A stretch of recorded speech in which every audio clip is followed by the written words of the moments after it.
toutes et à tous. Alors on va commencer à faire l'appel, comme ça, ça laissera 5 minutes à ceux qui ne sont pas arrivés pour nous rejoindre. Donc pour Arboucade, Jean Lafitte, Vincent Dartos, Francis Cazot va nous rejoindre dans 5 minutes. Jean-Louis Laporte, Roseline Lacouture, pas encore. Pour Batz, Jean-Jacques Dutoya, représenté par Yvon Dumartin. Il est là. Serge Duclas est là. Dominique Last. Daniel Cardone. Annie Marsan. Francis Lafitte. Benoît Banconce. Jean-Marc Bouty. Yves Ducan. Jean-Lix Lafenêtre. Gilles Couture. Serge Lansamant a donné pouvoir à Pascal Requena. Pascal Requena qui est là. Jean-Claude Capture. Colette d'Estrade. Michel Larmandieu. Dorine Lafitte d'Arieton. Pas de nouvelles. Non. Benoît Labatte. Clémence Ponce. Ah. Alors, Clémence Ponce a donné pouvoir à Jean-Claude Capture. Henri Ternus. Oui. Monique Lubin, nous rejoindra en retard, a donné pouvoir à Didier Lapique. Didier Lapique. Oui. Gilbert Lannes. Oui. Jean Berceau. Denis Martin. Oui. Roland Brisset. Oui. Christian Moulin. Oui. Philippe Telet. Oui. Stéphane Cabane. Il n'est pas là. Michel Prug a donné pouvoir à Geneviève Anaclé. Philippe Granger, oui. Pascal Beaumont, oui. David Nogues, oui. Christian Guichenet, oui. Dominique Cazobiel, oui. Cédric Pescaille. Non, donc pas de représentant de Patrice Suppy, oui. Jean-Jacques Dehes, oui. Maryse Castagnos, oui. Alain Duluc, oui. Guillaume Dutoya est absent, Patrick Dupouille. Pour Pécora, est-il là? Non. Chantal Daribert, oui. Jean-Pierre Laferrère, André Passicos, Jean-Jacques Danet, voilà. Ni Christian France, Jacques Labenne. Excusez, mais je le remplace. D'accord. Délégué suppléant présent. Jean-Pascal Proer. Aimé Laborde. Alain Dufaux. Oui. Donc, Alain Dufaux est présent. Aimé ne viendra pas? Non. Ok. Philippe Dutoya, représenté par Patrick Estribois, remplacé par Patrick Estribois. Oui. Arnaud Tauzer. Marion Virginien. Présente. Yoann Labarère. Présent. Marie-Ange Babert. Présent. Jacques Choulet. A donné pouvoir à Arnaud Fabre. Pouvoir Arnaud Fabre. Marie-Claire Duprat. Oui. Jean-Marc Fabier. Donner pouvoir à Marie-Claire Duprat.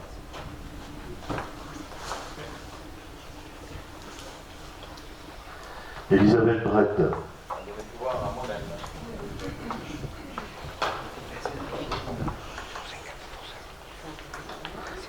Arnaud Fabre. Présent. Aurélie Lebec. Donner pouvoir à Marie-Ange Babert.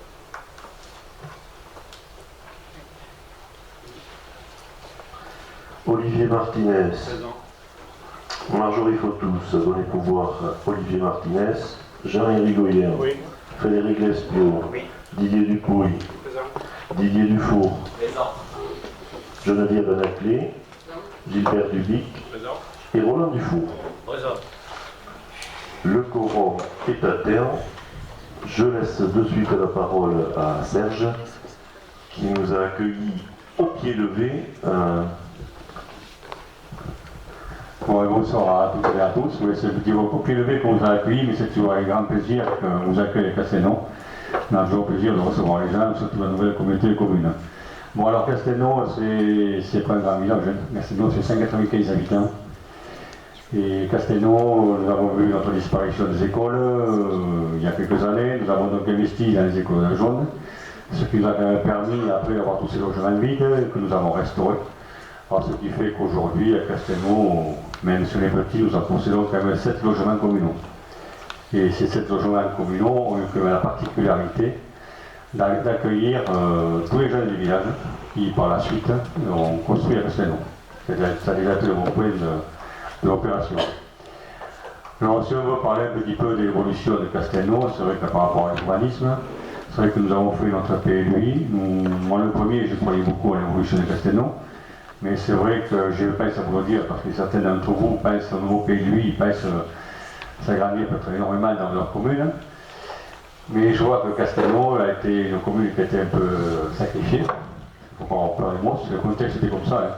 D'un côté, nous avons une moto féodale, même si elle n'est pas classée, on ne peut pas construire à côté. Ici, vous avez sur les crêtes, on ne peut pas construire. Et plus loin, nous avions un carrefour, déjà un petit hameau que je voulais faire agrandir. Nous avons présenté les plans qui correspondaient. Nous n'avons pas eu la chance, à 250 mètres là, passer une ligne à gaz, donc nous avons tout supprimé. Alors, ce qui fait que l'évolution de la commune de Castelnau, ça sera vite vu, il n'y aura pas de construction. Il y aura peut-être 4 ou 5 peut-être, alors que nous avions entre 2 et 3 par an. Enfin, c'est comme ça, la réalité est comme ça. On est communautaire, on ira qu'il pourra construire à Jaune, à Lisondeix et ailleurs. Ça, c'est pas très grave. Autrement, à Castelnau, bon, pas mal d'associations, comme partout. Il nous faut vivre bien, parce qu'elles sont actives. Et nous, aujourd'hui, la commune elle fait partie de l'association de Castelnau. Il faut que vous sachiez que dans le sud-ouest, nous sommes 28 Castelnau, 28 villages qui portent le nom de Castelnau. Et depuis 1993, il y avait un maire qui a eu l'idée de rassembler ces Castelnau-là. Et c'est 11 d'entre eux qui se réunissent tous les ans. Nous avons monté une association, dont le Cursin y fait partie. Et alors, le but du jeu, c'est que le dernier dimanche de juillet, un Castelnau reçoit tous les autres. Et en 2017, c'est le Cursin qui reçoit tout le monde. Mais c'est très bien, nous sommes en plus les plus petits Castelnau. Nous côtoyons des gens de 1500 personnes, des villages, mais c'est pas très grave, ça c'est pas très grave, parce que, oui, l'échange culturel, comme tu dis. Oui. Et nous en profiterons, mais comme d'habitude, c'est la troisième fois que nous l'organisons, nous en profiterons pour connaître notre culture hollandaise, connaître le foie gras, pour connaître le cursin, les chassiers qui viendront, et les musiques locales, et c'est tout. Ça se passe à la fin du mois de juillet, ce qui fait que Castelnau a le mois de juillet un petit peu épais. Et nous commençons début septembre une soirée cabaret. Après, ça c'est autre chose. C'est pour vous dire que même un petit village, il n'est jamais mort. Il suffit qu'il y ait quelques personnes qui entraînent un petit peu, il y a un petit peu d'activité. Voilà Castelnau, qui ressemble à beaucoup de petits villages. Bon, écoutez, je vous souhaite une bonne réunion et Monsieur le Président, vous la parole.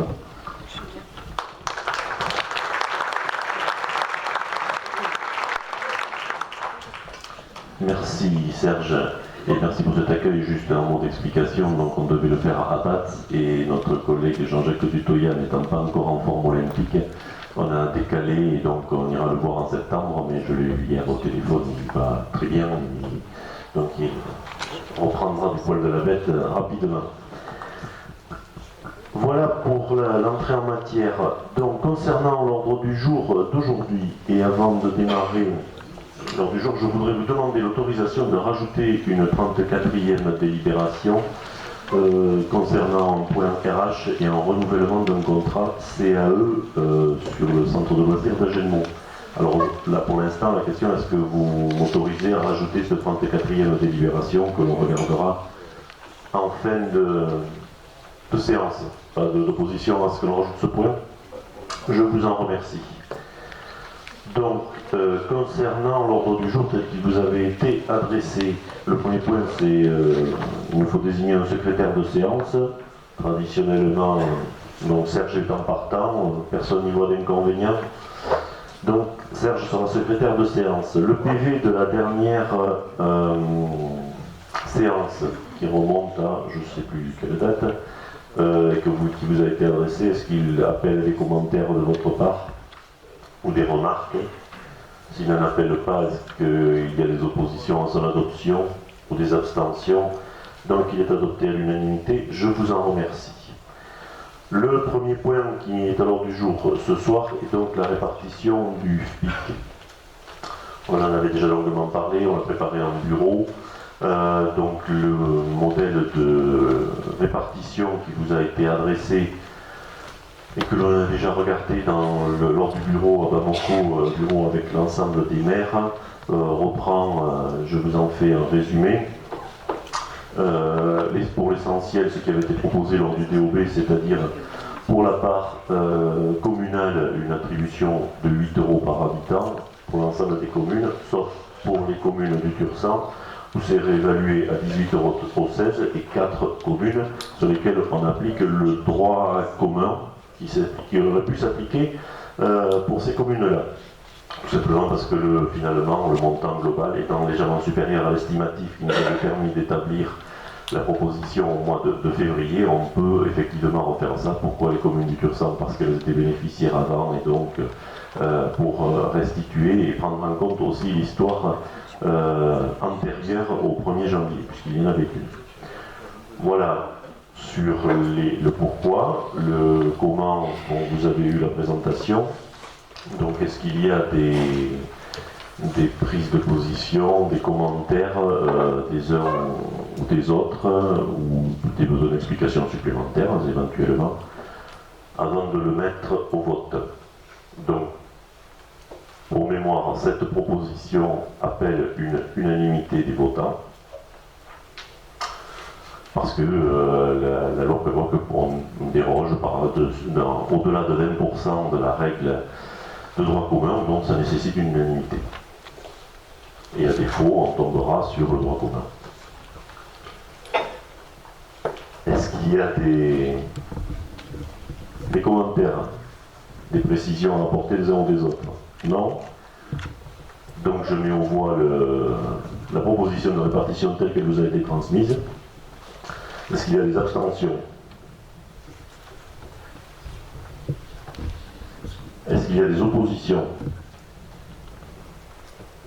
Donc le Conseil communautaire adopte à l'unanimité des votants le FPIC et donc il sera réparti et il vous sera adressé et notifié dans les formes qui vous ont été adressées. Point suivant, c'est le pôle enfance-jeunesse prévu à Jaune. Donc ce point-là a été amendé en bureau, comme cela vous a été précisé. Et donc la délibération qui vous est proposée reprend le programme réajusté de ce pôle enfance-jeunesse, amputé de la microcrèche, qui ne sera donc pas réalisé dans ce programme-là. Je ne vais pas revenir sur le détail. Le programme financier a été réajusté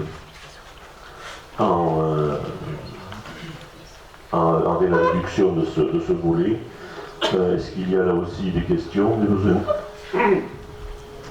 de précision, ou est-ce que c'est clair?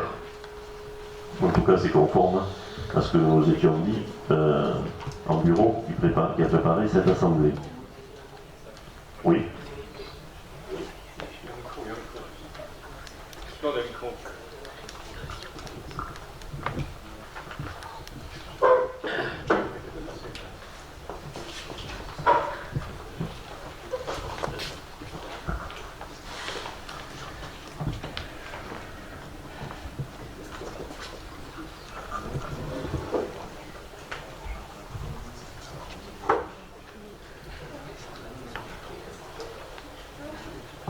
C'est bon.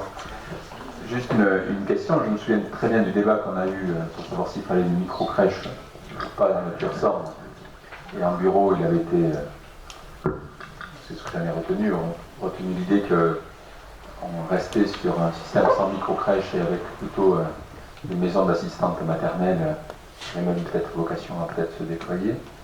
Je ne comprends pas au final, est-ce que ça a eu un impact sur la surface du lieu? Qu'est-ce qui explique le fait qu'il y ait un lieu? Je n'ai pas été capable, moi, d'expliquer Donc je ne doute pas du tout, c'est par rapport à mettre en cause, c'est juste pour une information de comprendre exactement le contenu du programme immobilier qui est dans cette délibération. Alors le programme initial est pour faire... Ah oui, pardon. Non, mais on va faire plus simple, on va laisser expliquer à celui qui connaît le mieux le dossier.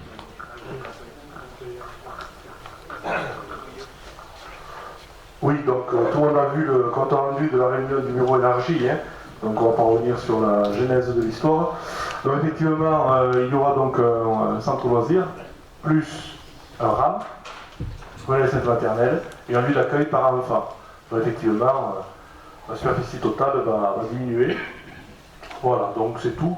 Le lieu, par contre, je tiens à préciser, hein, ça se fera donc sur la moitié du terrain de foot. Voilà, c'est-à-dire dans un espace, on va dire sport-loisir, espace sport-loisir de jeunes, voilà, qui est tout à fait sécurisé. Et bien entendu, la commune, normalement, mettra ce terrain à disposition pour l'euro symbolique. Voilà, tout à fait normal. Et puis, bon, c'est tout. Je n'ai rien à rajouter par rapport à ça. Est-ce que ça répond à l'interrogation? D'autres questions sur ce point? S'il n'y en a pas, est-ce qu'il y a des oppositions? Est-ce qu'il y a des abstentions? Donc, ce programme sera décliné tel qu'il vous a été présenté. Le point 3 concerne l'instauration de l'exonération de CFE pour faire simple les entreprises créées dans certaines conditions prévues dans le Code général des impôts peuvent être exonérées sur délibération du Conseil communautaire de la CFE pendant les 2 ans. Ce dispositif existait sur Agenmont. Si nous l'appliquons aujourd'hui, si nous décidons de l'appliquer aujourd'hui, c'est la délibération qui vous est proposée, il continuerait à s'appliquer sur Agenmont pour 2018 et il s'appliquerait de fait sur Saint-Sevé. Saint-Sevé ne disposait pas de ce dispositif avant et les autres communes en disposent de droit puisque quand on est en ZRR, toutes les communes de moins de 2000 habitants bénéficient automatiquement de ce dispositif. Donc la délibération ne porte que sur Saint-Sevé et Agenmont. Est-ce que c'est clair? Et est-ce qu'il y a besoin d'autres précisions? Oui, Marie-Claire. Est-ce que le conseil départemental, au vu de l'adhésion qu'on a fait la dernière fois sur les mesures, sur les études du territoire, peut nous donner à ce stade l'impact que ça pourra avoir pour les financements? Alors, le conseil départemental, sûrement pas. L'observatoire économique de d'ACL nous y aidera. Voilà, mais non, c'est pour ça que je traduis votre interrogation. L'estimatif qui a été fait était à 15 000. C'est-à-dire qu'avec l'observatoire économique et la DGFiP, on a fait faire un estimatif, mais postérieur, puisque ce sont des créations d'entreprises. Si ne s'en crée aucune, automatiquement, on ne perdra rien, je dirais. Et donc, mais au vu du rythme annuel de création qui préexistait sur ces 2 communes, c'est un estimatif qui vaut, en l'occurrence, pas grand-chose, mais c'est à peu près 15 000 par an. D'autres questions? Non? Donc je vais être... Oui. C'est juste notre pratique, une entreprise qui arrive dans notre territoire, qui s'installe, qui est une entreprise déjà créée, qui s'installe, qui installe son siège social sur notre communauté de communes, est-ce qu'elle en bénéficie ou pas? Je vais t'avouer que je suis incapable de te répondre au pied levé. Je ne sais pas si c'est une création. Changement de siège, quelqu'un qui arrive de Pau, je parle, ou de Paris, qui arrive ici qui installe son siège social sur la communauté de communes, avec une création des bâtiments. Alors, ça va être ici ou pas? Didier, ça va être plus simple. Je vais laisser Alix répondre, puisque manifestement, comme il a creusé le sujet. A priori, non. Un transfert ne rentre pas dans ce cadre-là, je crois. Je crois que ça avait été évoqué avec Geneviève lors d'un débat qu'on a vu. Mais à confirmer, je le cherche, mais peut-être à la fin de la soirée.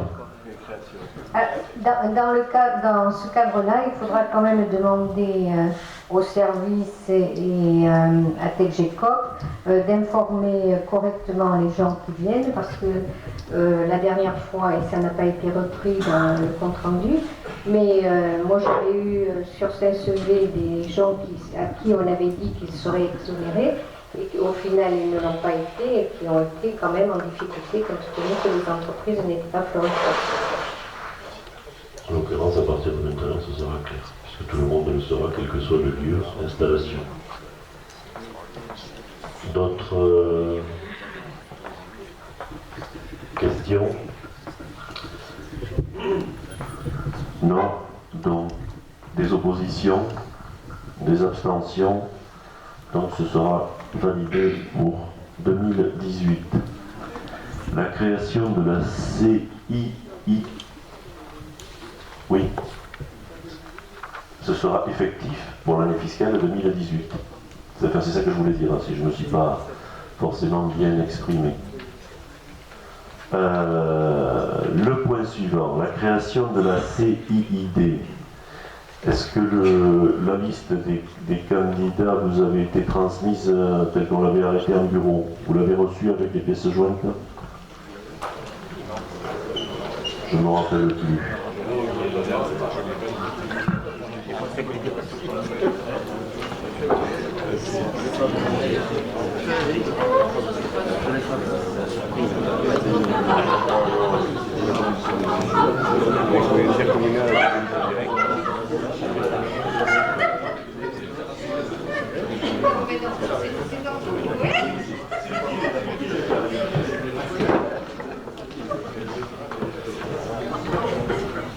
Pardon? Donc, pour mémoire et sur proposition du bureau, il a été proposé une liste de noms qui a été arrêtée en bureau, donc qui ne vous a pas été retransmise. Je vous la rappelle. Comme candidat titulaire, il en faut 20. Alors, nous avions arrêté en bureau Sébastien Daumont, André Passicos, Philippe Dutoya, Didier Dufour, Bernard Duroux, Jean-Pierre Laferrère, Daniel Cardone, Geneviève Anaclé, Michel Larmandieu, Claudine Bonnefoy, Roland Dufour, Fabien Chevalier, Jean-Alix Lafenêtre, Patrick Séby, Éric Lafitte, Fatima Cassagne, Christophe Chabot. Je vous rajoute la proposition concernant les contribuables CFE hors Concom. Je vous propose Francis Grabé-Bidot, qui est un entrepreneur sur Saint-Sevé qui ne réside pas sur le territoire. Il nous en manquerait un. Donc si vous avez en tête, ou dans les tout prochains jours, avant qu'on le transmette, si vous l'avez en tête, c'est le moment, un contribuable CFE qui n'est pas résident sur le territoire Chalosse-Tursan, on aura une liste complète pour les titulaires. Non, ça ne vient pas. Vous avez... Non, on met le nom et puis après on avisera.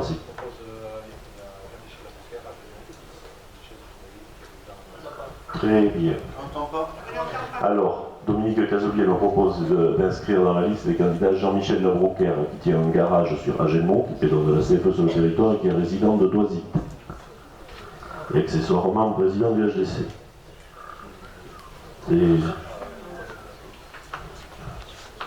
Ça vous convient? On rajoute ce 20e nom?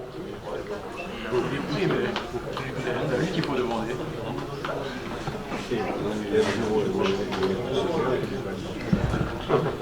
Alors, pour les titulaires, on est au clair.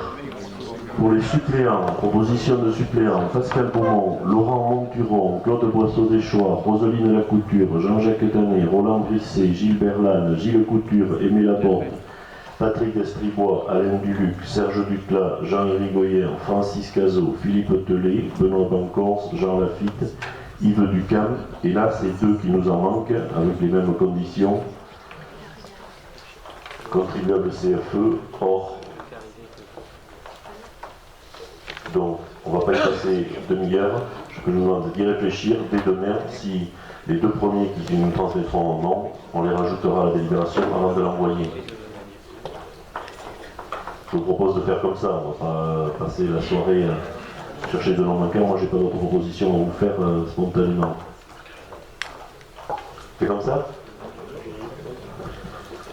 La proposition de constitution de la C2ID, telle que je vous l'ai présentée, vous convient-elle? Est-ce qu'il y a des oppositions, des abstentions?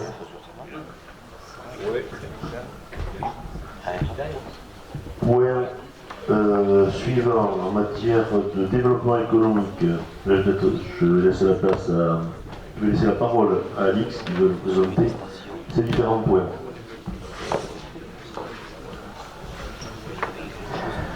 Oui, alors vous le savez, le groupe Mousset, qui est un transporteur important, entre autres, de volailles vivantes, souhaitait regrouper et moderniser ses activités. En cela, il était en recherche donc d'un terrain aux alentours de Saint-Sevé et proche de la 2 fois 2 voies.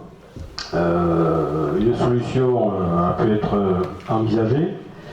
Donc ce qu'on propose, c'est que la communauté des communes puisse acheter le terrain, réaliser les équipements pour le viabiliser, hors assainissement, qui resterait à la charge de l'ingénierie du groupe Mousset. Et ensuite, le terrain serait revendu pour un prix qui a été déterminé, qui comprendrait les différents éléments, on en parlera tout à l'heure dans le détail du budget. Ce qui veut dire qu'on créerait un budget annexe pour l'achat d'un terrain unique et qui serait donc clôturé lors de la revente du terrain. En cela aussi, il faut indemniser le fermier, qui est M. Romain Clabet. Donc on a négocié avec lui, donc on a son accord pour l'indemniser à la hauteur de ce que vous avez sur la synthèse, et c'est 1 204 € par hectare et par an pour 3 ans. Donc sur le budget qui vous a été proposé à l'annexe, si vous l'avez, je ne sais pas si vous l'avez là, sur le budget annexe, donc il y avait acquisition du terrain plus une indemnité du fermier qui représentait 349 300 €. Donc ça comportait l'achat du terrain de 41 024 €, enfin oui, de 41 024 €, 331 156 €, c'est-à-dire 8 € le mètre carré. Il y avait 14 956 € d'indemnité pour le fermier et 3 000 € de frais de notaire. Ensuite, étude de prestation de services, c'était le géomètre pour 1400 €, je crois, une prévision de frais pour la révision du PLU de Bamako, puisque c'est un terrain qui serait sur Bamako et en proximité du dernier rond-point qui va sur Mont-de-Marsan. Et ensuite, matériel et équipement de travaux pour 258 650 €. Avec une revente des lots qui représenterait 615 360 €, ce qui équilibrerait le budget et qui serait clôturé lorsque la vente sera effectuée. Voilà, alors si vous avez des questions. Précision. Donc en clair, il faut mettre au voie maintenant la création du budget, le vote du budget tel qu'il nous a été proposé, et l'indemnité du fermier qui permettra de passer en sous-seing privé dans les très prochains jours et ensuite de passer à l'acte authentique, on va dire début de l'année 2018 lorsque le PLU de Bamako sera purgé de tout recours. Voilà.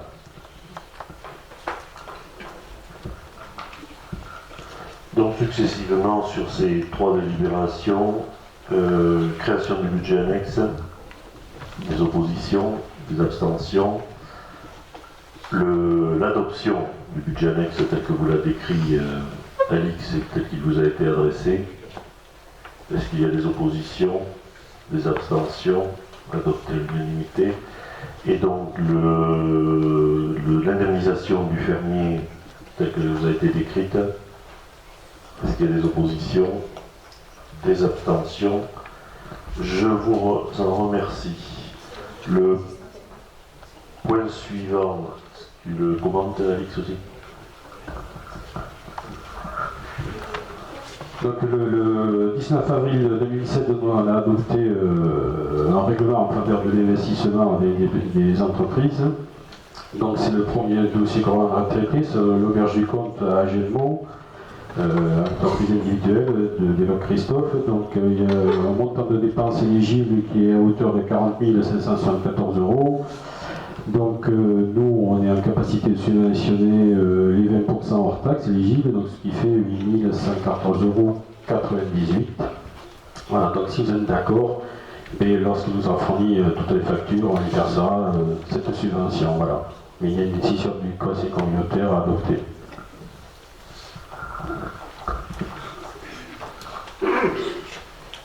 Est-ce qu'il y a des oppositions à l'attribution de cette subvention conforme à notre règlement d'intervention, des abstentions? Donc on pourra accompagner ce commerce. Point numéro 9, le garantie d'emprunt Satel pour Agroland. Alix, ou je le commente? Donc, conformément à ce que je vous avais dit en bureau, le principe c'est que l'aménagement de la zone d'activité Agroland, et juste pour faire un point, la partie agrocampus est portée directement par le syndicat mixte. Donc c'est la contribution 70-30 des deux collectivités porteuses qui le financent. C'est la contribution, quand on a sur le budget fonctionnement, la contribution Agroland, ça correspond au montant 89 000 et les brouettes que l'on a inscrit au budget 2017. Et la partie aménagement de la zone d'activité elle-même, le lotissement Agroland aussi, pour faire simple. Donc il y a eu une délégation de maîtrise d'ouvrage à la Satel. La Satel, pour porter ce projet d'aménagement, donc, va contracter un emprunt qu'elle remboursera au fur et à mesure des reventes et des rétrocessions de terrain. Pour pouvoir financer cet aménagement, donc la Satel contracte un emprunt de 3 200 000 €. 20% ne peut pas être cautionné et les 80% restants, il y a besoin d'un cautionnement à 70% par le département et à 30% par la Comcom, qui sont les deux financeurs du syndicat mixte qui a commandité la Satel. Voilà pour le descriptif. Donc en résumé, il vous est demandé par cette délibération de cautionner à hauteur de 768 000 € ou jusqu'à hauteur de 770 000 € l'emprunt que contractera la Satel pour l'aménagement de ces 20 premiers hectares. Est-ce que c'est clair? Est-ce qu'il y a des questions? S'il n'y en a pas, est-ce qu'il y a des oppositions? Ah. Oui, Olivier ne prendra pas part au vote. Donc, est-ce qu'il y a des oppositions? Alors, juste pour que ce soit clair, c'est pas qu'il fait la gueule, c'est qu'il est un peu impliqué dans la Satel, donc si ça n'était pas, il y aurait conflit d'intérêt entre les deux situations aujourd'hui. Ni d'abstention. Donc il sera donné suite. Le point suivant, l'institution du droit de préemption urbain. Je ne vais pas redire tout, enfin remettre tout le débat que l'on a eu en bureau, mais en résumé. L'instauration du droit de préemption donc, relève de la Comcom depuis le 1er janvier, donc aujourd'hui de facto il n'existe plus sur le territoire. Donc cette délibération vous propose dans un premier temps de le réinstaurer et parallèlement de me déléguer la capacité à répondre, c'est-à-dire sans délibération, pour instaurer le droit de préemption. Alors après, il faudra qu'on l'affine, parce qu'il faudra qu'on l'affine sur les zones sur lesquelles on l'applique et qui l'applique, entre communes et communautés des communes, selon qu'il s'agisse de zones d'activité ou qu'il s'agisse de zones prévues à l'habitat. Il faudra qu'on affine la procédure. Et après, pour les communes qui ne sont, elles, pas couvertes par un PLU, il faudra que l'on l'affine à la parcelle pour savoir si on instaure un droit de préemption pour les communes qui sont au RNU ou en carte communale, il faut qu'on le dispatche. Donc, pour résumer cette délibération, il est proposé de le réinstaurer et de déléguer non, La délégation, c'est plus tard. elle viendra après. D'instaurer le droit de préemption dès à présent, de manière à ce que s'il y en a besoin, on puisse le réactiver. Et donc, dans un deuxième temps, la délégation qui n'est pas prête, il nous sera proposé de le redéléguer de manière à être réactif. Alors, fonctionnellement, ce seront toujours les maires qui recevront les sollicitations de demande de préemption par les notaires. Chaque fois qu'il y aura une session, c'est bien le maire qui la recevra.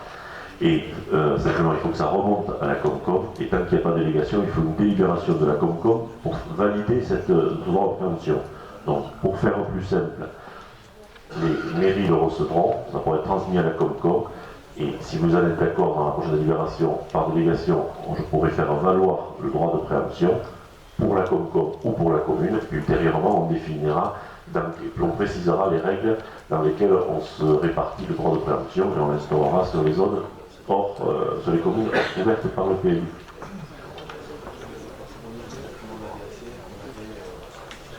Pardon, vas-y, prends le micro si tu veux intervenir, on ne t'entend pas.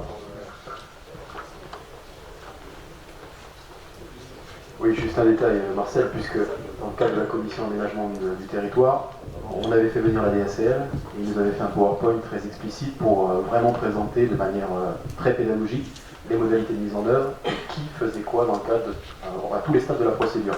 Je l'ai ici, je pense que ça peut être un document intéressant pour l'ensemble des maires pour que chacun puisse appréhender les choses en toute connaissance de cause. Donc, c'est à disposition, avec l'accord du président de la commission qui n'est pas là. Je pense que ça peut être un élément important. Non, mais il reste tout ce travail à faire en commission sur effectivement, il y a tout l'ensemble de mécanismes. Le problème du droit de préemption, c'est que le temps de réaction est limité. C'est-à-dire qu'à partir du moment où un notaire modifie une truc, il y a 2 mois. Donc s'il nous faut trop de délibération, en 2 mois, on pourrait ne pas être forcément efficace. Moi, ce que j'avais compris, c'est que rapidement, on reviendrait à des choses assez simples à comprendre et à mettre en œuvre. À savoir que la communauté commune avait le droit de préemption à caractère économique, c'est-à-dire sur les terrains ayant une vocation à accueillir des zones d'activité, et que le droit de préemption sur le reste, c'est-à-dire parking, de l'habitat, était rétrocédé aux communes. C'est bien ça dont on parle. Quel est le problème technique qui fait qu'on ne prend pas la délibération des deux en même temps? Il y a un problème de délai? Parce qu'il faut le préciser, regardez sur l'ensemble des PLU, est-ce que l'on dit c'est les zones UE ou c'est les zones... ou est-ce qu'il faut plus de précision en fonction de comment ont été préparés les différents documents d'urbanisme. Donc, en gros, c'est pour éviter d'écrire à la hussarde une délibération maintenant, que la commission poursuivra ce travail pour l'affiner. Donc en septembre, on pourrait avoir la délibération définitive? Je pense que oui. Je regarde Sandrine parce que je sais pas où ils en sont exactement dans la commission. A priori, oui, ce serait valable pour le mois de septembre. On pourrait y voir plus clair. Oui, Olivier. Non, le fait qu'on ne puisse pas prendre le même soir la délibération, c'est que l'institution du droit de préemption, comme toute délibération, doit passer au contrôle de légalité. Avant cela, elle n'a pas d'existence légale, donc on ne peut pas le même soir, après, définir les modalités de cette délégation, tout simplement. C'est pour ça qu'il faut 2 séances différentes au plan chronologique. D'autres questions? S'il n'y en a pas, est-ce qu'il y a des oppositions à l'instauration du DPU? Des abstentions? Je vous remercie. Point numéro 11. On a fait appel, on souhaitait faire appel à l'assistance de la DACL pour clore la révision du PLU, je vais y arriver, de Saint-Sevé. Donc cet appel à assistance à maîtrise d'ouvrage nécessite une délibération et c'est pour un coût de 1 800 €, tel que ça vous a été présenté dans la note de synthèse, avec une convention. Enfin bon, vous connaissez pour la plupart le principe d'accès à l'AMO. Est-ce qu'il y a des questions? Donc est-ce qu'il y a des oppositions? Des abstentions? Je vous remercie.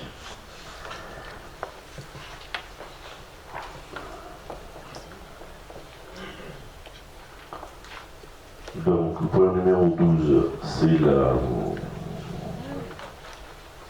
le lancement, démarrage de la révision d'une modification numéro 1 du PLU de Bamako. Alors vous avez un peu le détail, il y a des histoires de clôture, de portillon, enfin il y a des réajustements à faire sur le PLU de Bamako avec des modifications simples. Et comme cela nous échoit aussi, il faut que ce soit acté par délibération. Est-ce qu'il y a des questions? Et comme il n'y a pas des élus de Bamako, je pense que ça ne va pas nous perturber outre mesure. Est-ce qu'il y a des oppositions ou des abstentions? Point numéro 13. Armand, tu le commentes ou... Oui.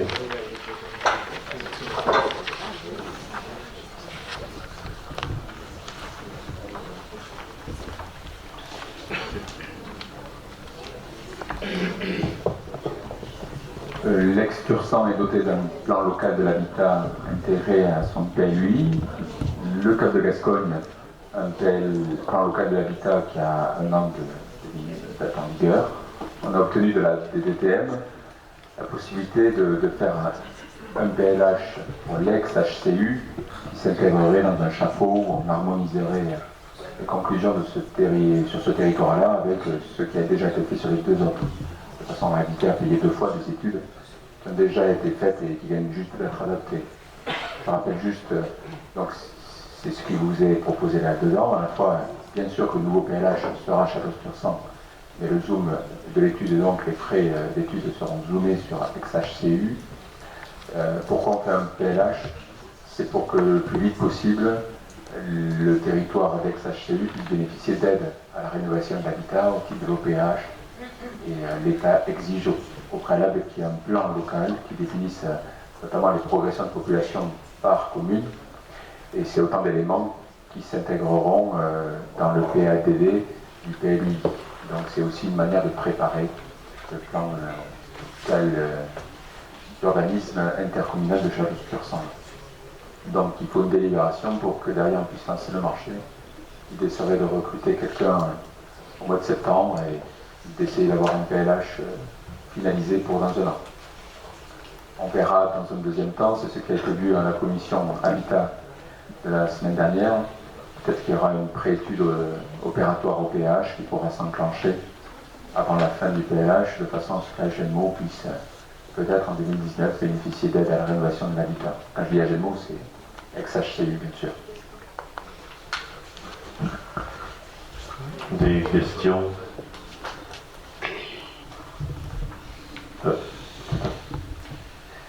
Donc, concernant la prescription du PLH Château-sur-Sang, qui couvrira les 18 communes du secteur Agenmo, des oppositions, des abstentions, et je vais te rendre la parole Arnaud pour le point suivant sur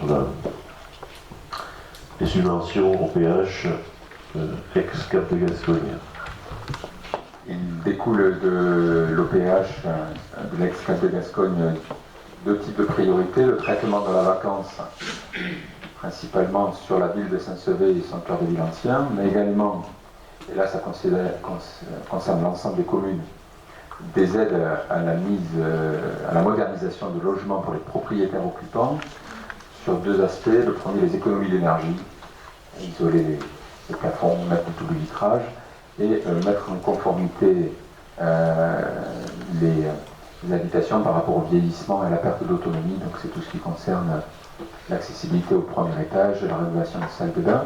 C'est ce que vous retrouvez dans ces délibérations-là, qui nous montrent d'ailleurs que ça concerne Aéroman Cube, mon souhait sur les deux dispositifs.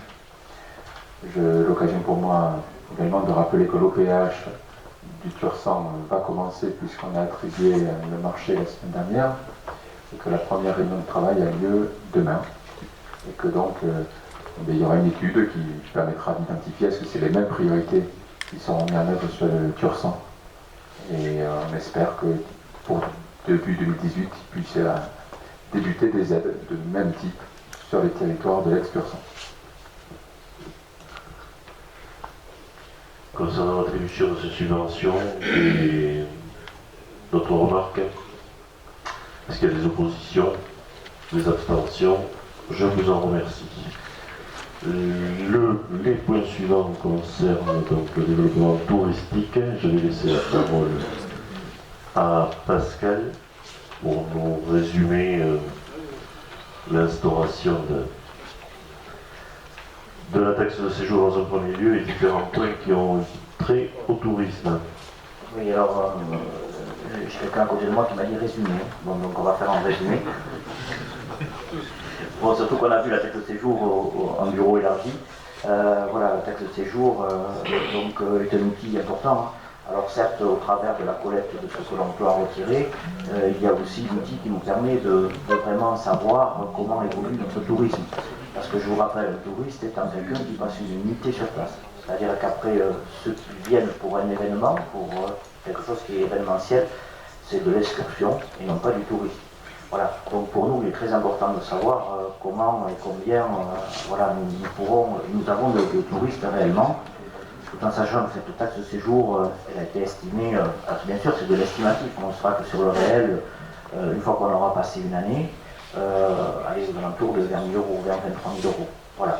Et il y a une taxe additionnelle aussi qui est à hauteur de 10% qui va au département par rapport à cette perception. Voilà, le régime que l'on avait choisi, dont on avait parlé pour le bureau élargi, était au réel, parce qu'on pouvait faire aussi forfaitairement, c'est-à-dire qu'on allait voir dans ces cas-là le prestataire, on lui demandait un montant de X que l'on fixait ensemble pour pouvoir percevoir.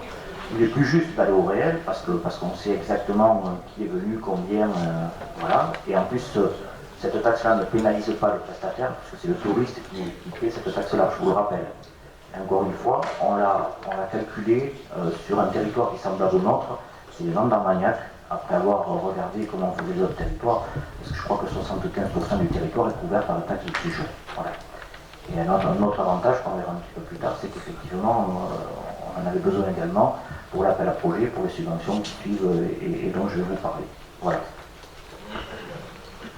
Est-ce qu'il y a des questions sur ce point de l'instauration de la taxe de séjour sur l'ensemble du périmètre Chalon-sur-Saône? Non. Est-ce qu'il y a des abstentions, des oppositions? Donc la taxe de séjour sera instaurée là aussi pour l'année fiscale 2018. Oui, Pascal, oui. On continue, donc après on va voir, il y a 3 demandes de subvention dans le cadre de l'appel à projet. L'un c'est pour l'achat du logiciel justement de la taxe de séjour pour le traitement, parce qu'il y a quand même une centaine d'établissements et au travers d'un logiciel ça paraît beaucoup plus simple que de le faire manuellement ou d'aller trouver les gens. Et dans la perception, on sait qu'on est beaucoup plus efficace parce qu'il ne suffit pas que le touriste la paie, il faut ensuite après la percevoir et que ça rentre dans le budget ensuite bien évidemment de l'office de tourisme. Donc il y a 3 demandes de subvention, l'un c'est pour ce logiciel, le deuxième c'est pour la structuration, donc il nous faut des ordi et tablettes, et ensuite après c'est dans la création d'un contenu multimédia au travers de photos et de vidéos. Voilà. Alors, je sais que par rapport à cette demande de subvention, la région intervient, et je ne sais pas si au niveau du département, il y a un règlement qui permettrait d'améliorer la situation, parce qu'on est preneur. Je parle pour mes collègues, mais je pense que personne ne va s'y opposer. On va regarder ça pour voir si ça peut être complété. Donc concernant ces 3 points, ces 3 demandes de subvention, est-ce qu'il y a besoin d'autres précisions? Non. Donc je propose de les voter en bloc.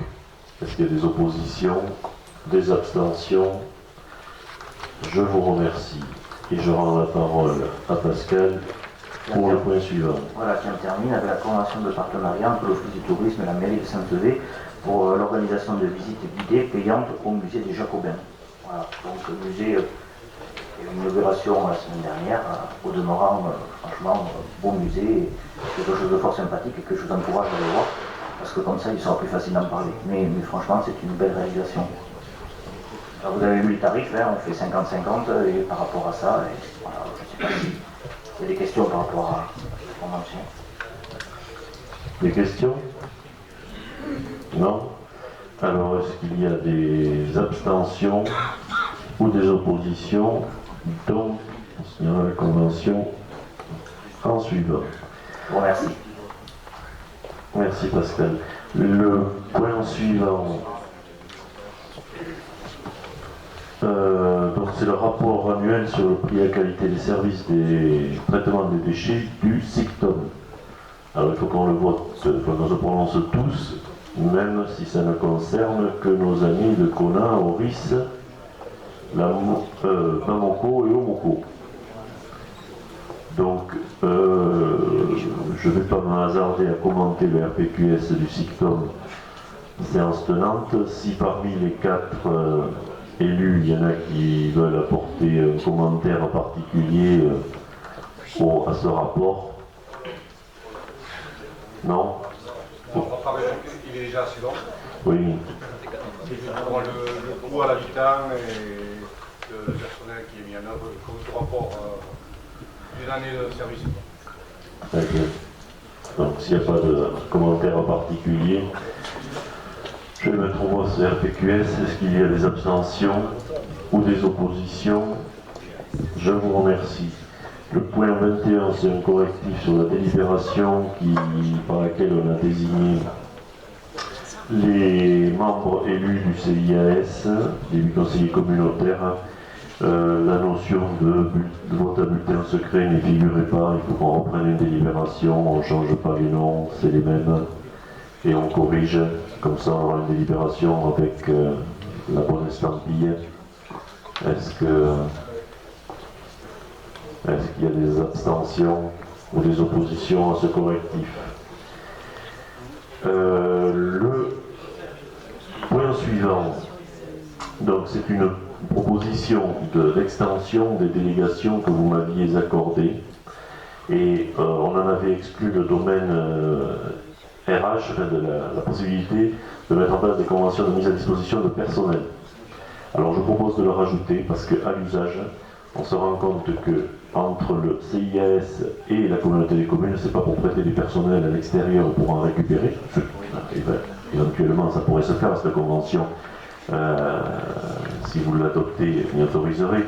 Mais ce n'est pas l'objet, la motivation de cette convention, c'est qu'entre le CIAS et la communauté des communes, qui sont deux entités juridiques différentes, on fait des réajustements de personnel, de mise à disposition courte ou longue entre les centres de loisirs d'Agenmont qui sont gérés par la Comcom et celui de Saint-Sevé qui est géré par le CIAS, par exemple. C'est ça qui motive cette demande. Donc, si vous n'y voyez pas d'inconvénient pour étendre la délégation à ce type de mise à disposition, ce qui permettrait de le régler à l'interne, de ne pas avoir à prendre une délibération chaque fois qu'il faut faire une mise à disposition. Alors, ce n'est pas tous les 4 notaires, mais des fois on ne sait pas par anticipation à quel moment ça se produira. D'accord? Ce qu'il y a donc, tel que ça vous a été proposé, extension de la délégation permettant de procéder aux conventions de mise à disposition de personnel, tout simplement. Pas des abstentions, des oppositions. Je vous en remercie. Après, nous avons ah oui, juste pour précision, l'ensemble de ces décisions, comme toute délégation, fait l'objet d'un rendu de décision, comme vous en avez un à la fin de ce conseil communautaire, enfin à la fin de la note de synthèse.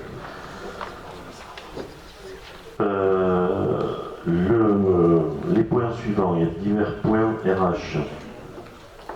Le premier, enfin les premiers, les 2 premiers, 3 premiers, 4, 5, les 5 premiers points, que ce soit la fixation du taux de promotion, la fixation de la possibilité d'aménagement du temps partiel, l'adhésion au service médecine du CDG, l'adhésion au service SIMPH du CDG et l'adhésion au service social du CDG, ce sont des dispositifs qui préexistaient dans chacune des intercos, mais qu'il faut réinstaurer, que l'on n'avait pas encore réinstauré.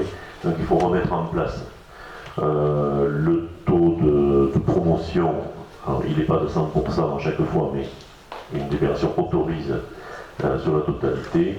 La mise en place du temps partiel autorise la mise en place du temps partiel, mais c'est pareil, c'est par arrêté. Que cela se met en fonction des besoins de service ou des situations. Bon, l'adhésion au service de médecine préventive, je vous fais pas de dessin, et les deux autres non plus. Vous connaissez tout ça dans les communes. Alors, est-ce que sur ces différents points, qui sont une remise à jour de notre fonctionnement, oui. Charles Cursan, est-ce qu'il y a des questions? Oui, moi j'en ai parce que mon voisin me tend le micro, il voulait à tout prix que je pose la question. Donc, il ne faut pas être timide. Hein. Est-ce que vous pouvez m'expliquer les avancements là, 100%, même si ce n'est pas un avancement à 100%, ce que vous avez dit, mais ça veut dire qu'on va plus vite, on va moins vite, expliquez-moi. Non, c'est pas ça. C'est le taux de promouvable le taux de promu par rapport au taux de promouvable. Je vais essayer de faire simple. Oui. Enfin, je ne pensais pas être aussi drôle. Mais non, parce qu'on m'a déjà expliqué, mais je sens que ça va être encore moins bien. Ah, si c'est pour faire moins bien la deuxième fois, je vais arrêter de suite. Non, allez-y, monsieur le président. En fonction de l'avancement de l'ancienneté, les agents deviennent promouvables au grade ou à l'échelon supérieur. Enfin bon, je vous passe toutes les... Et une fois qu'ils sont promouvables, on peut choisir par délibération d'autoriser, je vais essayer de vous la faire simple, d'autoriser le président à en promouvoir 100% ou pas. C'est-à-dire que si on adopte cette délibération, le maximum d'agents promouvables sera de 100%, quand ils arrivent promouvables. Et cette promotion se fait par arrêté du président. D'accord? Si on prend une délibération qui dit le taux de promotion sera de 50%, ça veut dire qu'on peut faire comme on veut, mais on sera plafonné à 50% mécaniquement. Alors dans les faits, c'est 100% sur certaines catégories ou sur certains postes, et en fonction du mérite, parce que c'est comme ça qu'on le gère aussi, et notamment au niveau du CIAS, lors du dernier CA, on a entériné, je crois, la promotion de 35 agents sur 56. 56 étaient promouvables et 35 ça fait partie de la gestion RH classique. Est-ce que j'ai été à peu près clair? Et donc ça se vote par catégorie, donc on peut choisir de promouvoir à 100% les catégories A et à 50 les B et à 25 les C, ou inversement. Et donc il était préalablement laissé dans les différentes collectivités la possibilité d'avoir un taux de 100% sur les 3 catégories territoriales. Non, c'est ce que je dis, c'est-à-dire qu'on a la possibilité de les appliquer, et après c'est... Est-ce que c'est le seul président qui décide ou est-ce qu'il y a une commission? À partir du moment où c'est voté, c'est par arrêté du président, comme toutes les gestions RH, comme partout. Autrement dit, après il fait ce qu'il veut, quoi, il demande de même. Oui, mais après je vous rends compte, comme d'habitude.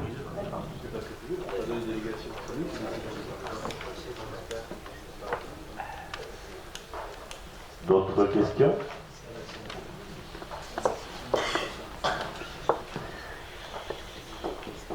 Est-ce qu'il y a des abstentions?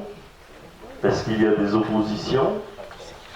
Alors, sur cette première délibération, donc, taux de promotion, sur la suivante, l'aménagement du temps partiel, là c'est aussi pareil, c'est la possibilité qui m'est donnée de fait d'autoriser des temps partiels, et en général cette autorisation elle est faite en fonction de la situation, en fonction des besoins du service.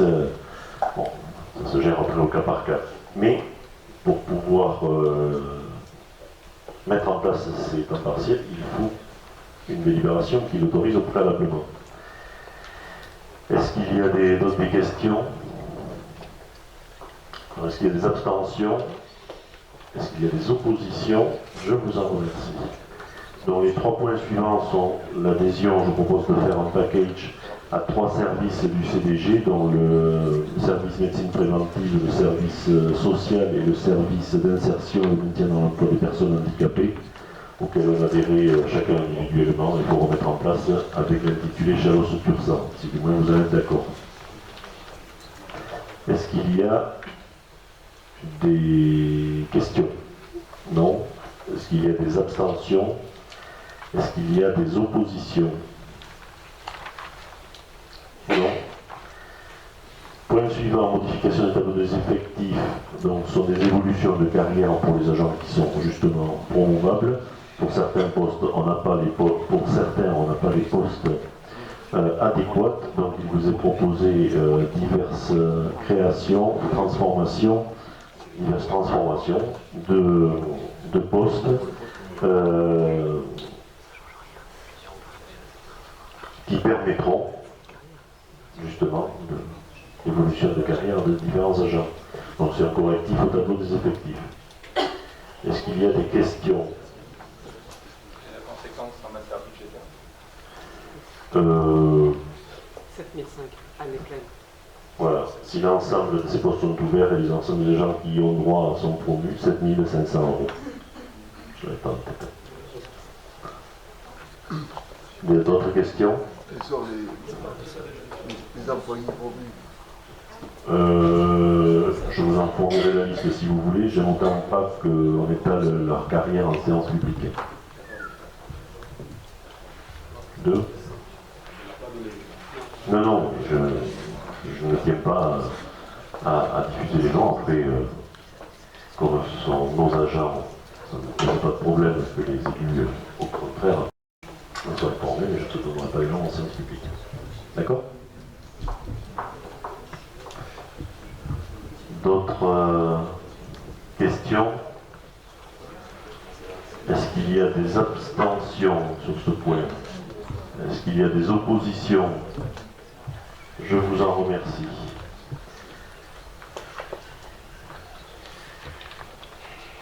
Le point 29.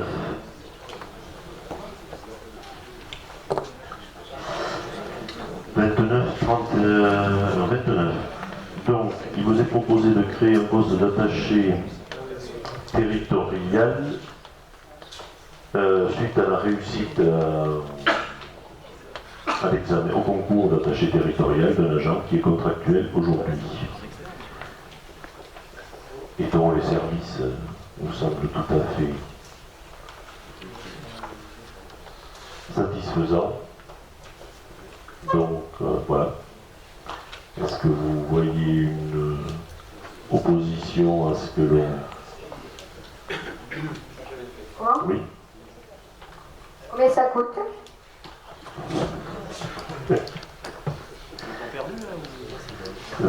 Il n'y a pas de la titularisation, le cadre d'emploi ne change pas au départ, c'est-à-dire que le recrutement, il est d'une continuité, simplement l'agent devient titulaire. Et on constitue le régime indemnitaire qui recrée son salaire antérieur, mais qui était contractuel, donc sans un régime indemnitaire. Oui.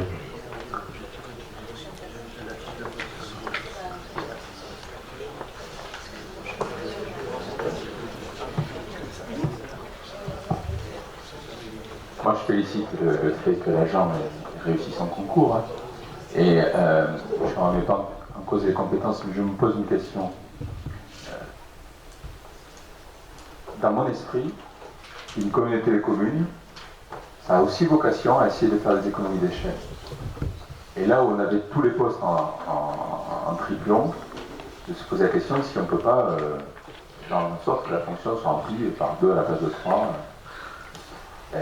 Et sur la communication, ça me semble être une fonction qui évolue en permanence, sur laquelle il y a le choix d'internaliser ou de recourir à des prestataires extérieurs.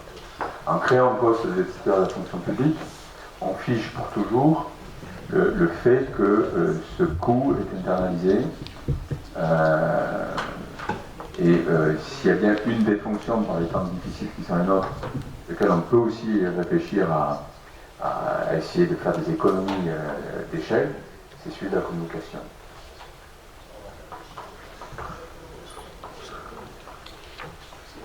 D'autres commentaires? D'autres questions?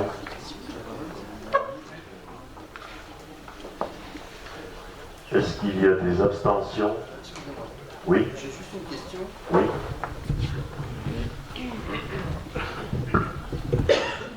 Je rejoins les propos de M. Tauzin, mais j'ai juste une question. Tous les agents qui sont finalement en vacation, qui demain vont réussir leur concours et tant mieux pour eux, est-ce que ça veut dire qu'à terme, tous ces gens-là vont être titularisés si on en a besoin et qu'ils font leur boulot, je vous proposerai leur titularisation. Maintenant, si l'évolution des services ou des compétences qui sont les nôtres font que ça remet en question l'existence même de leur présence même dans la collectivité, ou que ce sont des agents qui ne donnent pas satisfaction, ça n'est pas une règle absolue. Donc c'est pas une règle écrite. Il y a Non. une fiche de poste là sur ce Oui. comment ça s'appelle sur le poste de chargé de communication. Oui. D'autres questions? Est-ce qu'il y a des abstentions? Est-ce qu'il y a... Alors, est-ce que vous voulez bien décompter les abstentions, s'il vous plaît? C'est bon?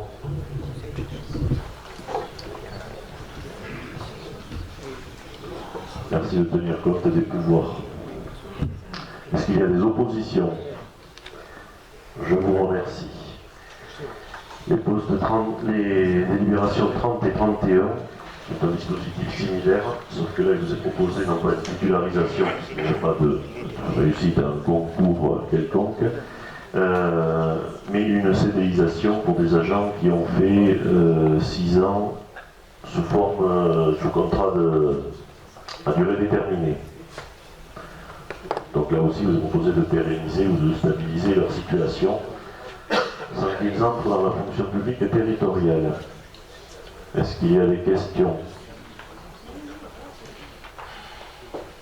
Je propose de faire un package pour les deux puisque les mêmes causes produisent les mêmes effets. Est-ce qu'il y a des oppositions? Est-ce qu'il y a des abstentions? Je vous en remercie. Le point 32, c'est un réajustement, enfin un avenant au marché d'assurance. Alors pour faire simple, depuis au 1er janvier, et la commission d'appel d'offres l'a examiné quand c'était la semaine dernière, on a, pour couvrir l'assurance de la nouvelle collectivité, il a été proposé d'étendre le contrat par avenant, donc c'est l'avenant qui est proposé, d'étendre le contrat qui préexistait sur le Cap de Gascogne. Les conditions, on avait plusieurs solutions, soit on pérennisait les deux contrats qui existaient sur HCU et qui existaient sur le Tursan. En gros, les taux, le niveau de cotisation que ça générait fait que l'extension du contrat Cap de Gascogne qui était possible est plus avantageuse. Donc je regarde Geneviève, puisqu'on a regardé ça en commission d'appel d'offres. Et comme le contrat d'assurance du Cap de Gascogne avait été passé avec un passage en CAO puis une adoption, pour tout avenant à ce contrat-là, il faut une similité des formes, même que le montant n'est pas forcément très important. Donc vous avez le détail lot par lot du montant des avenants. Est-ce que ça appelle de votre part des questions? Et je précise que, avant de le mettre aux voix ou de répondre à vos questions, que le dispositif qui est prévu, ce contrat-là pourrait durer encore, simplement on fera une remise en concurrence pour effet au 1er janvier 2018, c'est-à-dire que cet avenant ne courra que sur l'année 2017 et a vocation à régler la situation pour l'année en cours, et plutôt que de laisser perdurer, on va redéfinir les besoins, réévaluer les besoins, et le dispositif que l'on a mis en place donc, il y a 2 ans sur le Cap de Gascogne, entre Cap de Gascogne et CIAS, c'est-à-dire que ça cumule aussi un nombre important d'agents et de risques. Un cabinet fait un audit, on fait un audit à un cabinet sur les besoins en assurance et monter en marché une consultation correspondant au plus juste de nos besoins. Donc plutôt que de laisser perdurer les 2 années qui seraient possibles encore de laisser perdurer ce contrat-là, et au vu de certaines évolutions de tarifs qui certes étaient prévues dans le contrat mais ne sont pas très favorables, on va relancer une consultation complète pour pouvoir avoir un nouveau marché qui démarrerait au 1er janvier prochain. Mais ça c'est hors de la délibération qui nous occupe ce soir. Concernant la délibération qui nous occupe ce soir, est-ce qu'il y a des questions sur cet avenant au silos, puisqu'il y en a une qui n'était pas concernée? Non. Est-ce qu'il y a des abstentions? Est-ce qu'il y a des oppositions? Je vous en remercie. Après, nous avons quelques points. La désignation du prochain lieu. Je propose, comme je l'ai indiqué en début de séance, que l'on revienne à Batz. Pour y retrouver notre collègue Jean-Jacques en pleine forme au mois de septembre. Comme il était motivé, je pense que ce sera avec plaisir. Personne n'a d'inconvénient. Est-ce que je vous fais la lecture? Est-ce que je vous fais la lecture des décisions? Pardon?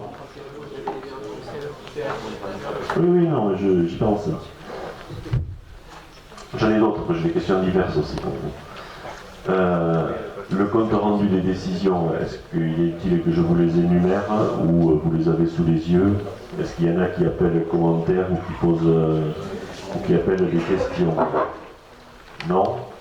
Bon, j'y reviens pas. Alors je reviens donc sur le point que je vous avais proposé de rajouter en début de séance, le 34e point. Il était proposé de renouveler un contrat CAE. Alors c'est une personne qui travaille actuellement sur le centre de loisirs d'Agetmont, dont le contrat arrive à terme au 30 août. Simplement, on ne sait pas aujourd'hui si le dispositif CAE sera reconduit, ni dans quelle mesure, ou est-ce qu'il y aura un dispositif de substitution. Simplement, avant le 31 août, étant donné que c'est une personne qui travaille les mercredis, petites vacances ou autres, ça va être assez compliqué que l'on se voit avant le 31 août pour assurer ce renouvellement. Donc la délibération que je vous propose, que je vous soumets, consiste à reconduire à partir du 1er septembre ce poste-là, cet emploi-là, qui sera occupé par un CAE, sous réserve que l'État effectivement mette en place un dispositif CAE. Bon, alors je ne suis même pas sûr que pour peu qu'il change de lettres au nom, il faudra peut-être redélibérer. On trouvera une formule pour prolonger jusqu'au notre prochain conseil et pouvoir faire le lien. Mais si un dispositif, donc sous réserve que le dispositif tel qu'il a été défini soit prorogé, est-ce que vous êtes d'accord pour que l'on renouvelle ce poste d'adjoint d'animation au centre de loisirs d'Agetmont? Pas d'opposition, ni d'abstention. Je vous en remercie. Il y a, avant de céder la parole à Pascal, deux questions diverses que je voudrais vous soumettre, enfin, une information et une question que j'aimerais que l'on tranche ensemble. Le premier point concerne l'abattoir d'Agetmont. Et je sais qu'on en a déjà parlé, c'est juste une information pour suivi de cette question-là. Il est parti la consultation, ou elle va partir? Elle est partie. Donc, en accord avec Serge Lansamar, maire d'Agetmont, et dans le but, comme on l'a déjà évoqué, de voir quel pourrait être son avenir communautaire, communal ou autre. Donc on a lancé des consultations pour avoir un audit de cet équipement. Aujourd'hui on a un calendrier qui fait qu'on pourrait choisir un prestataire en septembre avec un rendu début décembre, 15 décembre, bon, à quelque chose de près. Ce qui peut nous permettrait de prendre une position et d'avoir une discussion avec la mairie d'Agetmont et éclairée au vu de cet audit. Alors la commande porte sur un audit de la situation actuelle, fonctionnelle, de l'état de l'équipement, et à une partie prospective, c'est-à-dire quelle structuration pour cet équipement, quelles investissements, quelle structuration juridique, quel lien on pourrait créer avec les utilisateurs. Bon, voilà, il y a tous ces volets-là, de manière à ce que l'on puisse s'y pencher donc en fin d'année avec un maximum d'éléments. Donc ça c'était pour information sur le suivi de cette question-là. Et la question que je voulais vous poser et que je vous ai traduite par mail aux différentes mairies concernant les 4 jours ou les 4 jours et demi, parce que, comme je redis ce que j'ai déjà dit, chacun fait comme il veut. Simplement, au niveau des centres de loisirs, il faut que l'on sache. Donc aujourd'hui, personne ne revient à 4 jours. Il n'y avait que Saint-Sevé dont je n'avais pas la réponse. Je crois que tous les autres ont transmis à Frédéric une réponse, ou par CIVU ou par commune. Et à l'heure actuelle, il y avait un doute sur le RPI Filondens, Lacajon, Tarbouka, Burgons. Nous avons la réponse depuis hier, on a un avis favorable de l'exécution de la question. Donc vous resterez à 4 jours. On restera à 4 jours. D'accord. Et donc Saint-Sevé, pour qui on n'avait pas de réponse, en tout cas j'en avais pas hier quand je suis passé, celle-là je ne la connaissais pas non plus.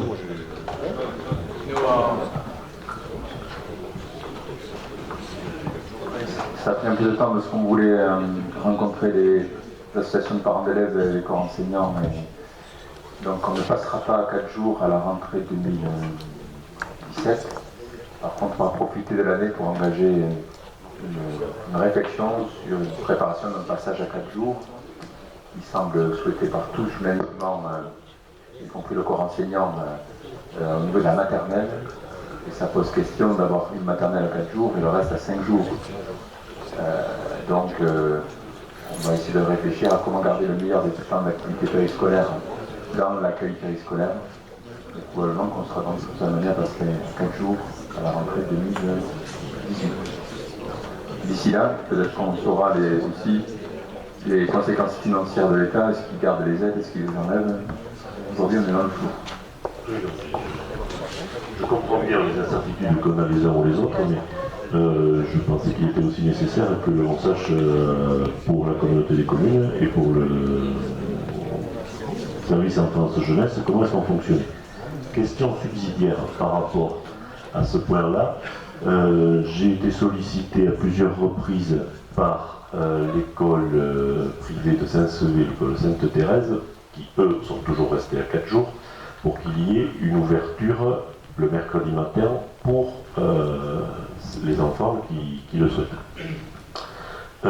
Bon, la fusion et les incertitudes sur le calendrier adopté font que je n'ai pas donné de réponse à ce jour-là, et je pense que la réponse nous appartient collectivement, puisque ça peut se faire, alors à la rentrée de septembre ou dans les prochains, dans la période immédiate, enfin bon, il y a un calendrier de mise en œuvre.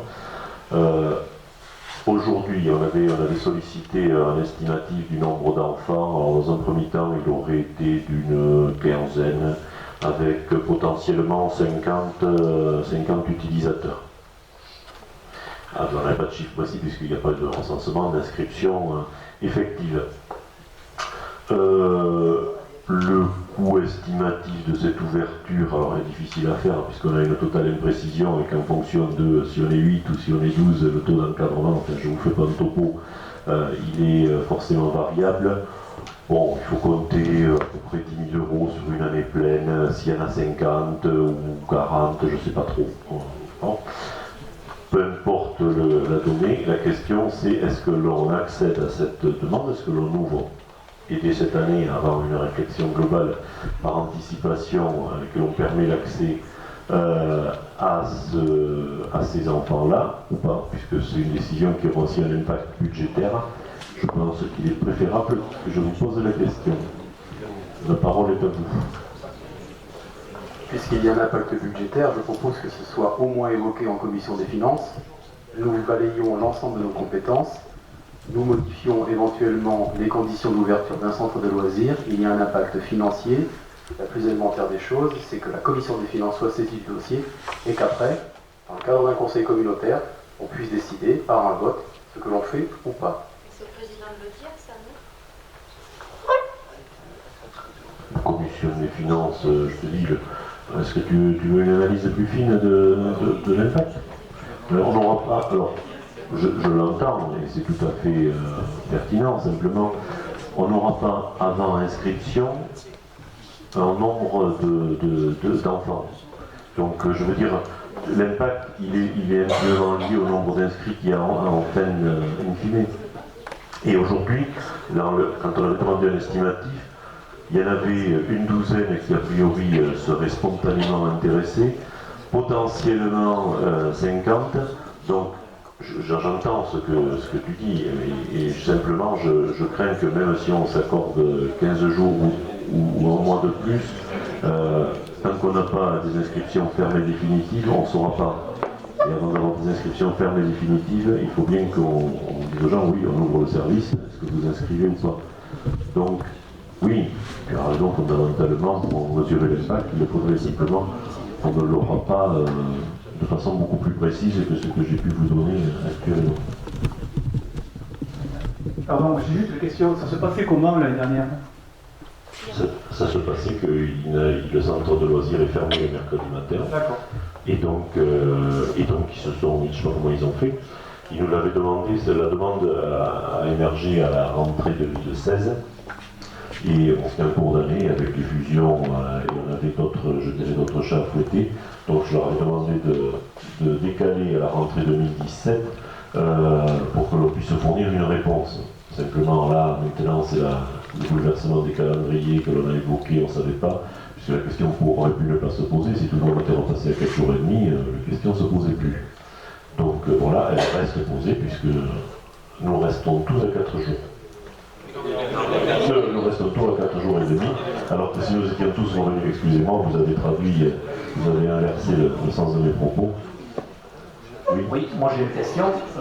L'ouverture de ce centre de loisirs, la demande de l'école privée, ça concerne uniquement le centre de loisirs de Saint-Sevé.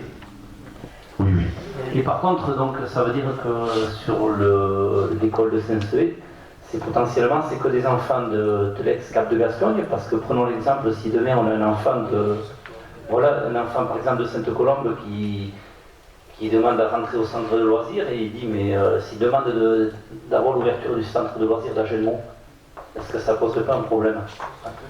Ah ben, si. Mais là, on dans son droit. On aurait tout à fait, on aurait la même question. Mais après, on peut aussi avoir comme réponse, il y a un centre de loisirs ouvert sur un interco. Oui.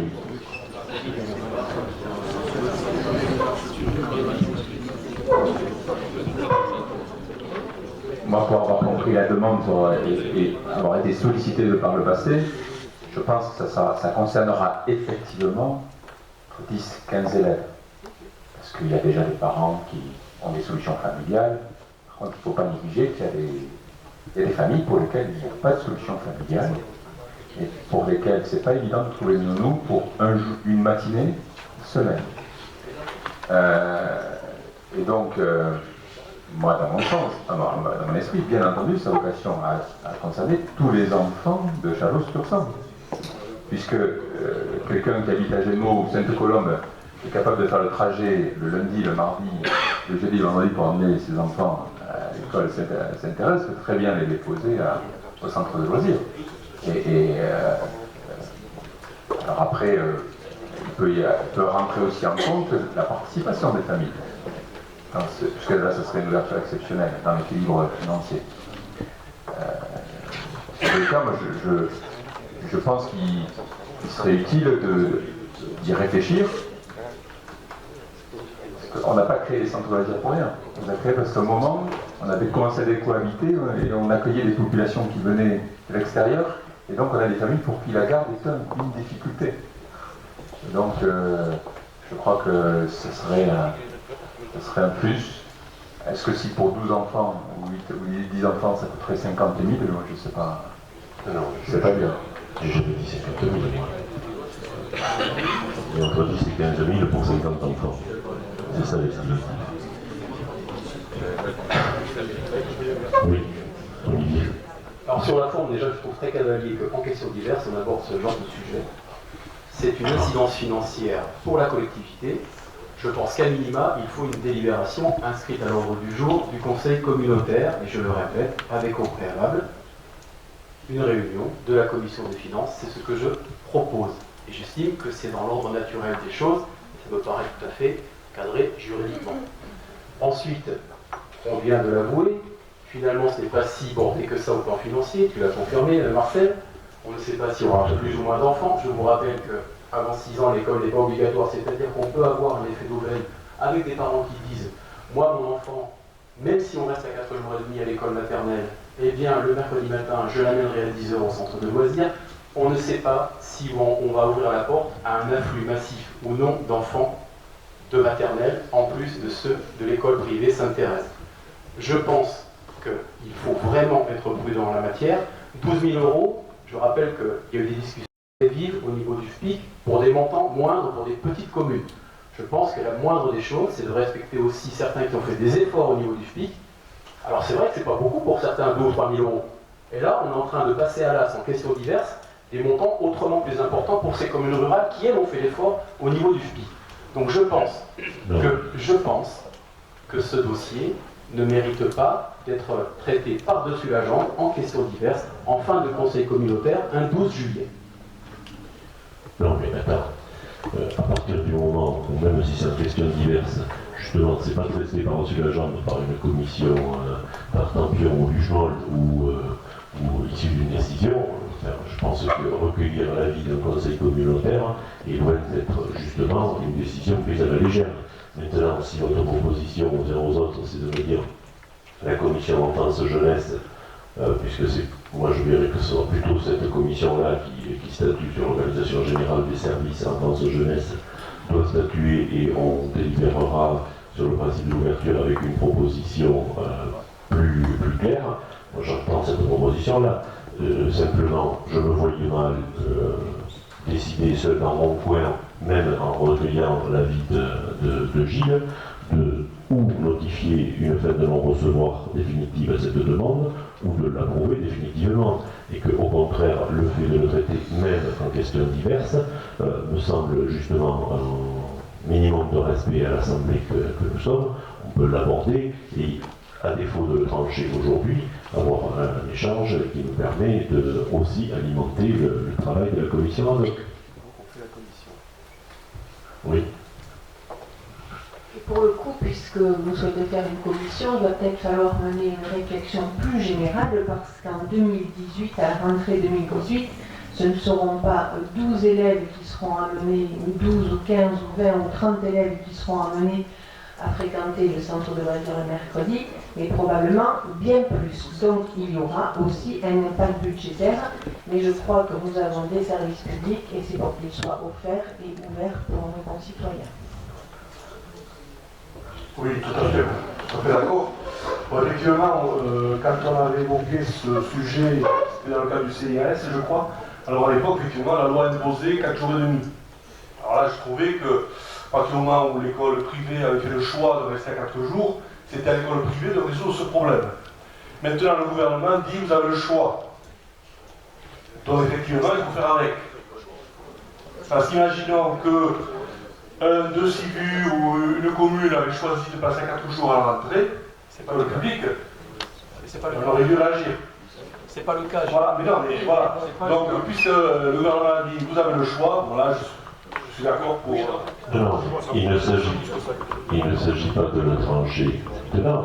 Donc, moi, ce que je vous propose, et au vu des échanges qui ont le mérite d'être instructifs, c'est que la commission enfance-jeunesse soit en mesure de nous, s'il vous plaît, que la commission enfance-jeunesse soit en mesure de nous faire un topo sur la situation qui naîtrait pour préalablement au prochain conseil communautaire et au mois de septembre, puisque ça ne représentera que un ou deux mercredis au tout début d'année avant que l'on ne se revoie, que l'on puisse avoir un positionnement, je dirais, éclairé sur cette question-là.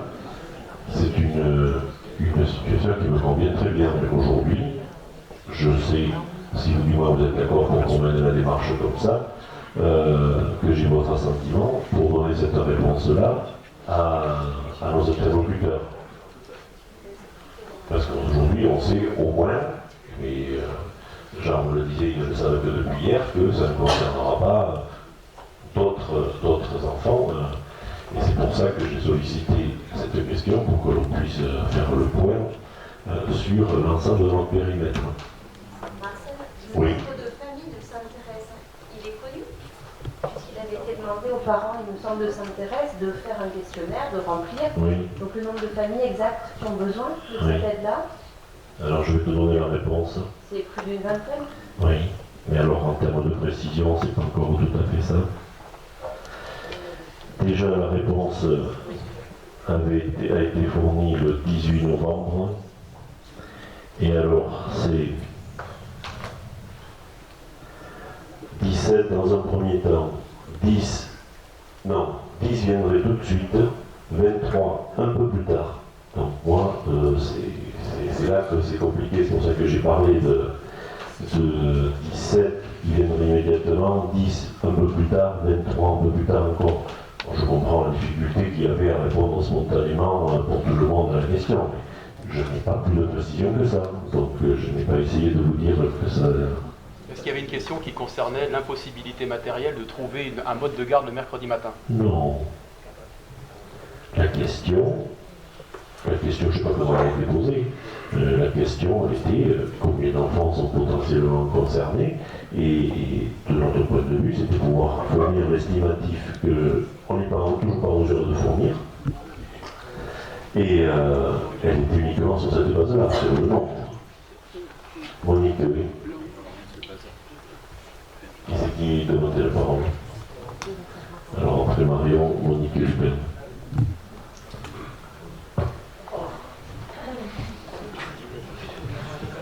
J'ai un peu peur que ce soit une usine à gaz.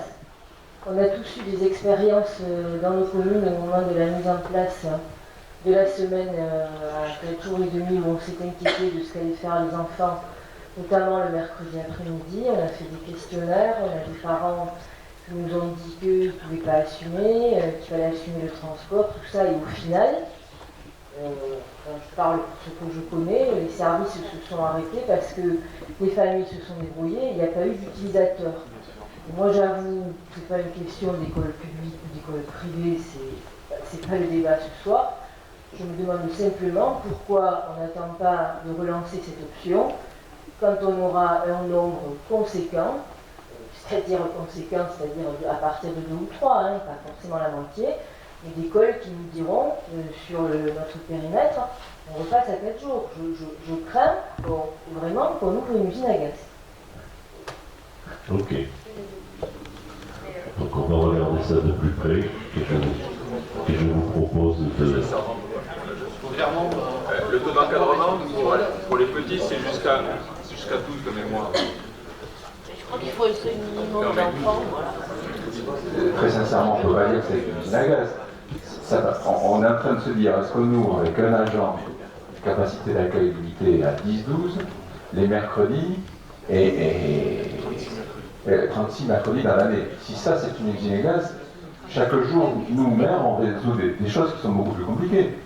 Donc la question de savoir derrière, est-ce qu'on le limite, quel prix on demande, et c'est tout. Ah oui, il y a une condition.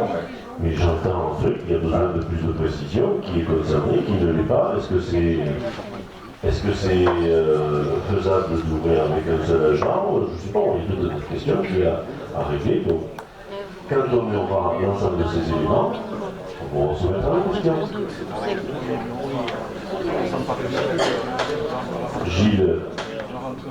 Gilles s'en occupe, et pour qu'on ait une vision plus claire, pour le conseil de septembre qui aura lieu fin septembre. C'est noté. Il y a un dernier point. C'est juste un complément. Je trouve que depuis le temps que c'est demandé par les parents et qu'on sait ce nombre, même si ce n'est pas complètement affiné, c'est un peu dommage que ce n'ait pas pu être traité comme le proposait Olivier dans la bonne commission pour pouvoir le décider ce soir. Parce que quand on va en parler en septembre, il y en a qui vont bien sûr dû trouver d'autres solutions de garde parce qu'ils vont s'organiser par rapport au calendrier. Oui. En septembre, s'ils vont trouver tant mieux pour eux, mais du coup, on devra. Mais là aussi, il faut trouver des solutions. Je ne sais pas qui veut prendre la parole. Denis. Juste pour faire un parallèle avec ce qu'on avait mis en place à HCU, quand on avait fait passer le questionnaire dans tous les établissements scolaires qui étaient concernés pour le mercredi après-midi. Donc on avait fait un questionnaire, on s'était retrouvé, je dirais peut-être une bêtise, après c'est d'exagérer un peu Pascal, on avait eu un nombre d'inscriptions qui était quand même assez impressionnant. Moi par exemple sur ma commune j'avais 32 inscriptions, préinscription. Et pour avoir un effectif de 6 élèves donc, sur toute l'année qui nous régulièrement, on avait à peu près ce pourcentage un peu sur toutes les écoles. Et si on engage donc, une ouverture pour environ 15, entre 15 et 50 suivant la gendarmerie ou le manifestant, mais si on engage une ouverture pour un seul établissement, j'ai peur qu'on se retrouve avec une ouverture pour un enfant, 2 enfants ou. Oui, c'est effectivement le risque, et c'est ça qui fait qu'il est peut-être tout à fait nécessaire d'affiner le truc avant d'y apporter une réponse. Un dernier point, et je vais laisser la parole à Pascal, qui va vous présenter le travail qu'ils ont fait la commission communication. Alors tout d'abord, vous avez dû, pour certains, avoir lors du dernier bureau le guide à destination des élus. Et je pense que Jérémy va donner les exemplaires à ceux qui ne l'ont pas eu. Donc un guide qui vous permettra de trouver des informations et notamment les coordonnées des collègues pour pouvoir les contacter plus facilement. Nous avons également diffusé un guide à destination de la population qui présente la communauté de communes de manière assez ludique. Nous avons eu quelques retours positifs sur ce document. Vous avez dû tous le recevoir ainsi que vos administrés, donc j'espère qu'il leur apportera satisfaction. Ce que je vais vous présenter, alors sur le site Chalosse-Tursan, que j'espère vous avez été voir, mais en tout cas si ce n'est pas le cas, vous aurez tout loisir de le faire maintenant, puisqu'il évolue chaque jour un peu plus et un peu mieux, j'ai envie de dire. Il y a un accès qui est réservé aux élus. Donc lorsque vous allez sur ce site, alors en haut à droite, Jérémy va aller cliquer dessus, il y a un petit icône qui vous permet, je ne sais pas si là, je ne vois pas très bien, voilà. Ah oui, d'accord, un peu l'héros quand même, donc. C'est quoi le mot de passe? Alors le mot de passe, on vous communiquera le login et le mot de passe. Il n'est pas très compliqué, mais on ne va pas le donner de manière publique. Voilà. Donc ça vous sera communiqué. C'est très simple, c'est pas nom, prénom, mais c'est très simple quand même. C'est bon là, Jérémy, voilà.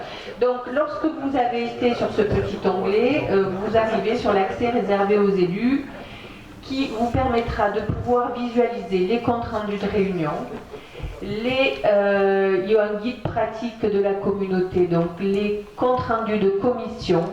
Alors vous avez les différents onglets avec les comptes rendus de réunion, comptes rendus de commission. J'y vois pas là, donc vous avez toutes les différentes commissions que vous trouverez avec les comptes rendus à l'intérieur. Vous aurez également les convocations au conseil et aux commissions. Vous trouverez, donc il faut revenir en arrière et vous avez, je vais trop vite Jérémy, comme j'y vois pas très bien, voilà, l'agenda des réunions,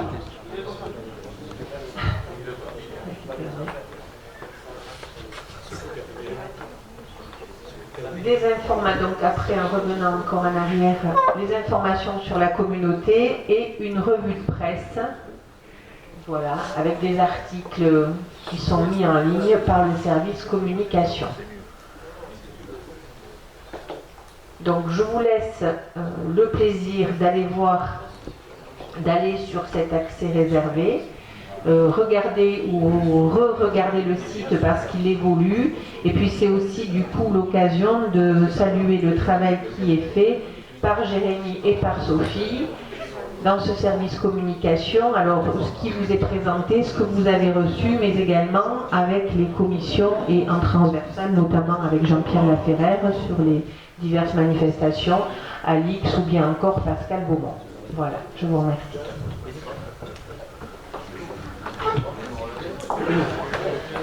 On va mettre ça de travail pour l'été, même s'il faut se déconnecter.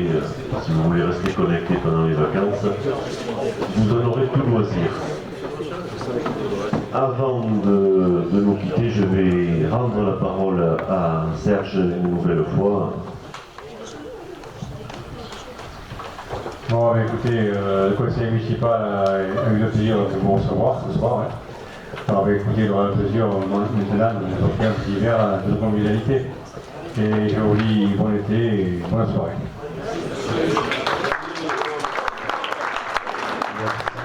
Bonnes vacances à vous aussi. Et par contre, avant de partir en vacances, n'oubliez pas de venir signer et le registre et le budget annexe que nous avons mis en œuvre en séance. Merci à vous.